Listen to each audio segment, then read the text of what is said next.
বাংলাদেশে নাকি ভিসা দিবে না, ভিসা না দিলে কিভাবে ব্যবসার ক্ষতি হয় তার এখন হারে হারে টের পাচ্ছে। বাংলাদেশ কখনো বিশ্বের কারোর কাছে মাথা নত করে না, এই জায়গায় কোনো দ্বিমত নেই।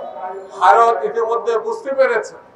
আমার ধারণা, এখন আমি পত্রিকায় দেখলাম অনেক হোটেল লাঠে ওঠার মতো অবস্থা হয়েছে। কলকাতায়, ত্রিপুরায় হোটেলে কোনো লোক নাই।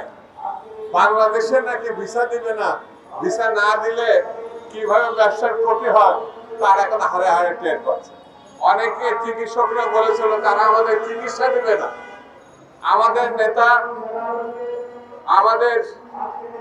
যে স্বাধীনতা ঘোষণা করেছিলেন এবং দেশকে শত্রুমুক্ত করেছিলেন, সেই দেশকে অবরোধ করতে চেয়েছিল ভারত। এই অবরোধ টেকে নাই। তারা এখন আল্লাহর রাস্তায় চিকিৎসাও দিবে, তারা আবার ভিসাও দিবে, তারা আবার হোটেলে সিটে দেবে।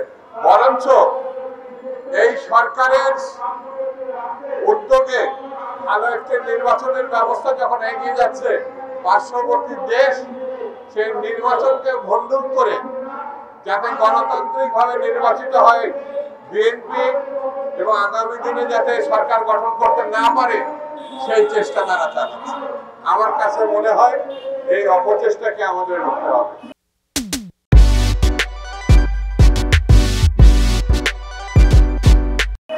এই ঘৃণ্য চেষ্টাকে আমাদেরকে প্রতিহত করতে হবে। আজকে জাগ্রত দল যে অনুষ্ঠানে আয়োজন করেছেন, প্রতিবাদ সভার আয়োজন করেছেন, এই কারণে এই অনুষ্ঠান এবং আয়োজন অত্যন্ত গুরুত্বপূর্ণ। আমি ব্যক্তিগতভাবে বলছি, বাংলাদেশ কখনো বিশ্বের কারোর কাছে মাথা নত করে না। ভারতের কাছে গণতন্ত্র শিক্ষার কোনো কারণ নাই।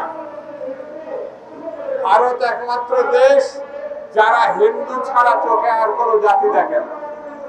আরে ভাই, বাংলাদেশের সব থেকে নিরাপদ সংখ্যা লঘু হিসাবে যারা, আমরা সংখ্যালঘু বলি না, তারা আমাদের ভাই। হিন্দু, বৌদ্ধ, খ্রিস্টান, মুসলমান হাজার বছরের ঐতিহ্য নিয়ে তারা পাশাপাশি বসবাস করছে। এই ধরনের কোনো ঘটনা নাই।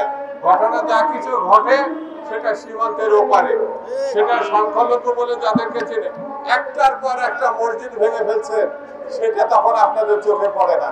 সেখানে আপনারা রাম মন্দির থেকে শুরু করে সেখানে মুসলমানদের উপাসনা, এমনকি আজমির শরীফ, সারা পৃথিবীর মানুষ সেখানে শুধু মুসলমান না, হিন্দু, বৌদ্ধ, খ্রিস্টানি আজমর শরীফে যায়, সেটা নিয়েও আপনারা প্রশ্ন তুলছেন।